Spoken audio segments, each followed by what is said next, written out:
Super 6 Skyview Network, sponsored by Terry Lambert Hyundai.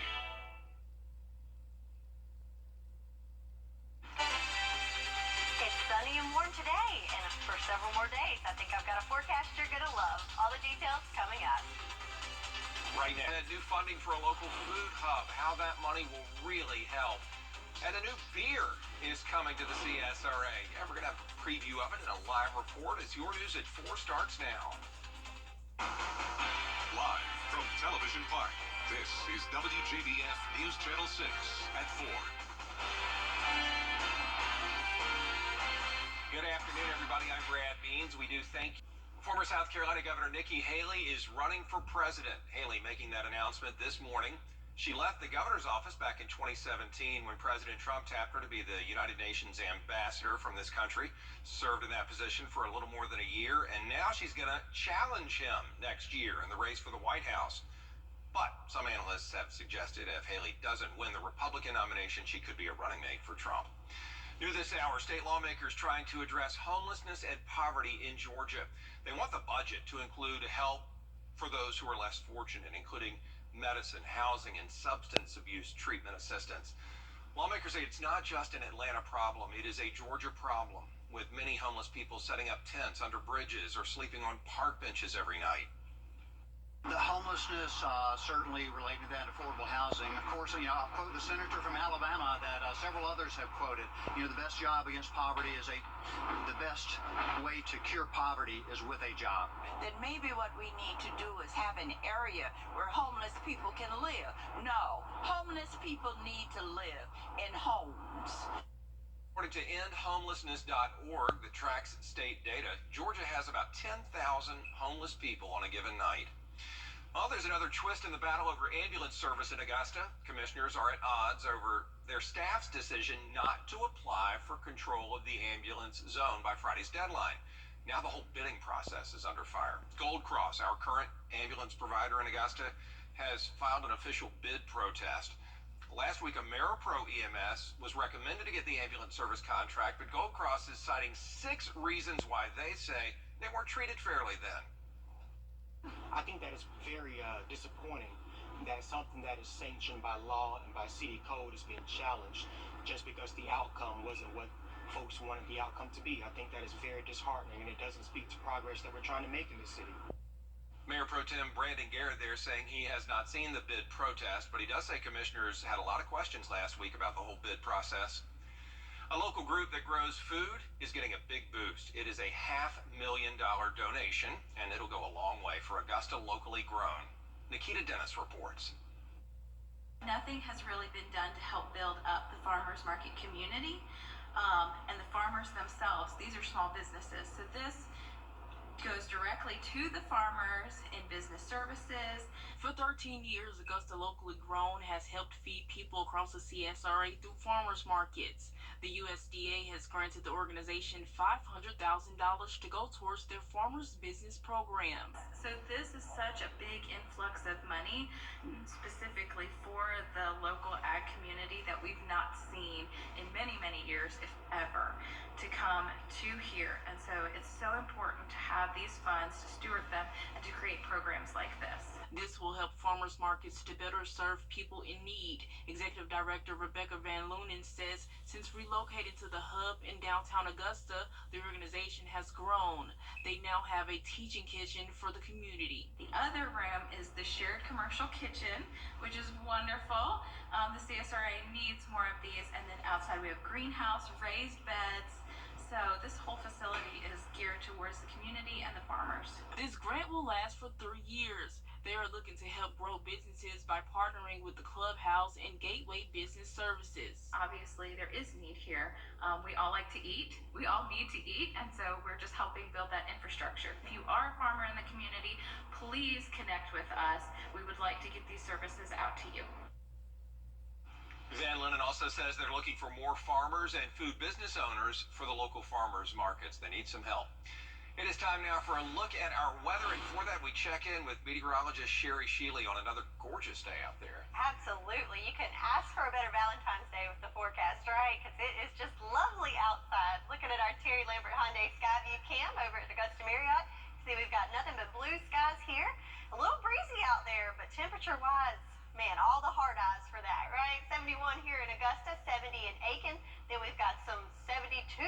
Swainsboro, Millen, Allendale, and in the upper 60s for Saluda and Edgefield. Winds, though, like I said, pretty breezy, 10 miles per hour here in Augusta and in Aiken, Sandersville as well.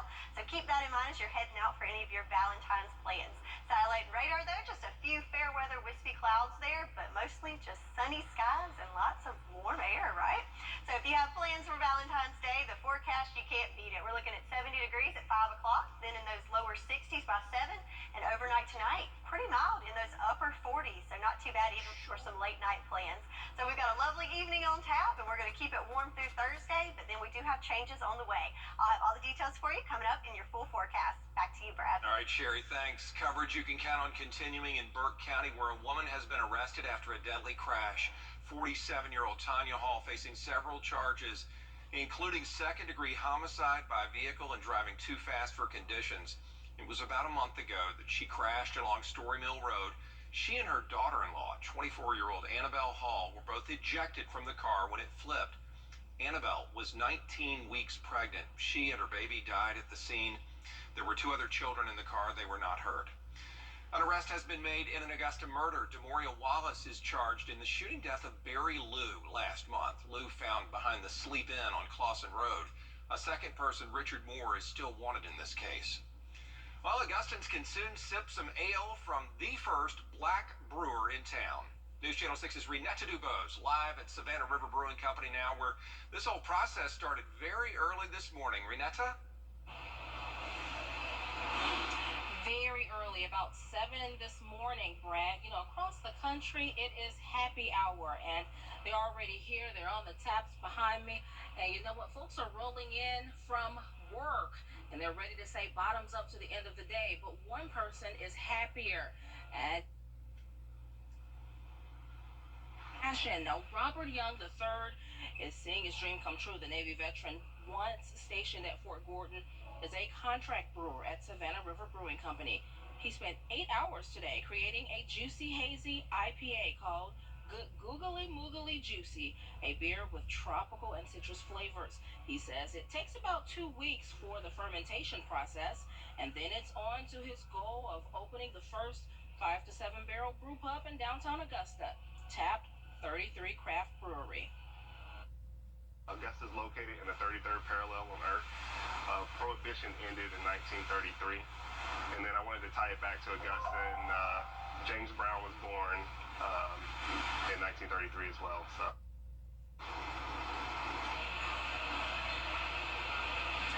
Good Googly Moogly Juicy IPA will be at Augusta area bars and restaurants around the beginning of March. Live in Augusta, Renetta Dubose, WJBF News Channel 6. Back to you. Looks good, Renetta. Thank you. Yeah, a lot of you have been planning something big for your special someone for this Valentine's Day for weeks, right? Well, there's a good possibility that a lot of us forgot or waited until the last minute to do that shopping. If singing isn't your thing, you can still buy a gift for your loved one. The National Retail Federation says Americans are expected to spend just shy of $26 billion this holiday, and a lot of people do wait until the last minute to buy gifts. There are still gift ideas out there, but you better hurry. They're already starting to disappear from shelves very quickly today. And we did have a singing telegram here at Channel 6. We'll show you that as our coverage continues over these next 90 minutes or so. A busy night for local school boards. At 5:30, Columbia County is going to get together to vote on new textbooks for grades 6 through 12. They will also hear project updates from the building program. Aiken leaders, that BOE gets started at 6 o'clock. They'll talk about the code of conduct and some $51,000 worth of grants. And how about Richmond County? The school board meeting tonight as well. 6 o'clock, a highlight on that agenda, a vote on a new communications officer. Coming up, a man is in jail following a deadly truck rampage. We'll have the latest for you. Let you know what happened there right after the break.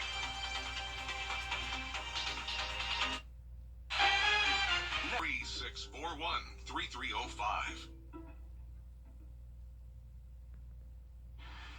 Now to a deadly rampage in New York involving a 62-year-old man driving a U-Haul truck. He's under arrest. He's accused of hitting and killing one person and injuring 8 more, at times driving onto the sidewalk to mow down victims. Aaron Katursky has more. What police called a violent rampage through Brooklyn has turned deadly. Overnight, one of the 9 people struck by this box truck died. Several pedestrians struck by a reckless U-Haul driver. In the surveillance video, you can see the truck cut through traffic and barrel alongside storefronts, sending other pedestrians leaping out of the way. One narrowly avoided being hit. I'm in the middle of the sidewalk, and I see the truck is coming very fast. Mohammed Abdelmagid spoke to ABC News from the hospital after the truck grazed his leg. My leg, my knee, thank God I'm okay. Police tried to pull over the truck, but said the driver, who police sources identified as 62-year-old Weng Soor, refused to stop, instead leading police on a wild tear for nearly 40 minutes. This guy doesn't stop, doesn't slow down, and all of a sudden, he hit him so hard that the bike spin like 3 times. And he starts beating more. Authorities said this wasn't terrorism, but it may have been intentional. U-Haul said Weng Soor rented the truck in Florida. Police recovered items that they said suggested he had been living in it. The chaos of the day, leaving eyewitnesses stunned. I thought it was an action film. I never saw anything like that in my entire life. Coming. Rest of this work week, Sherry Sheely is ready to deliver that. Looking pretty good out there right now. Don't go away.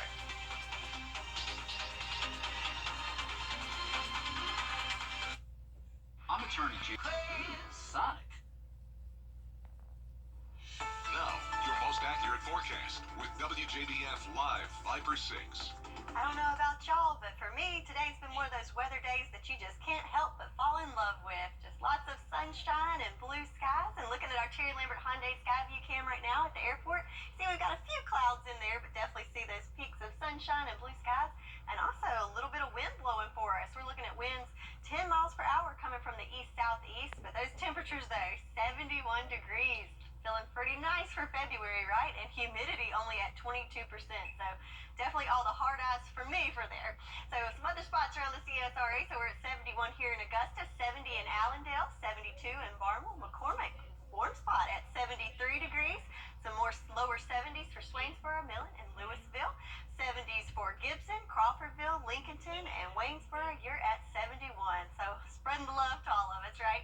So looking at our satellite and radar, we've got love in the air and high pressure off to the coast. That's giving us those clear skies and pushing those clouds off the bay. But we do have our next weather maker here to the west, and we'll get to that in just a minute. So rain chances, we actually don't have any today or tomorrow. So nice and dry and warm for us for a couple days. But then we do have rain returning to the forecast late Thursday into Friday. So we have had a pretty wet start to the year, especially for January and February. So let's look at the timing of this. So we're at 11 o'clock tonight. You can see we still got those clear skies, but the clouds will start increasing overnight tonight and into your Wednesday. But still a nice day for your Wednesday. But then Thursday, we can see this cold front that's approaching from the west. And as that comes into our area, along with it, we have those associated showers that will be moving in late Thursday into Friday. But back at home tonight for your date night planner, if you have any plans with your Valentine, it's looking good. 70 degrees at 5 o'clock, 68 at 6, and then at nightfall, just dropping to those lower 60s. So very nice weather for any plans you have. So temperature trend with the lows, we're going to be mild with the 40s and 50s for the next couple days. But then the weekend, notice we drop back below freezing for overnight lows. And same story with our highs. So nice and warm above average in those 70s. Then this weekend dropping into the 50s. But don't worry, we're climbing back up starting next week to those warmer temperatures. So your 10-day forecast, a little bit of something for everyone here. So we've got the 70s for the next couple days, then rain coming in Friday and Saturday with cooler temperatures, but then back warm again next week. All right, thanks a lot, Sherry. We appreciate you. Coming up, love is in the air. We're celebrating Valentine's Day by getting advice on how to keep your love strong. We're going to hear from happy couples and what they say are the secrets of true love. Stay with us.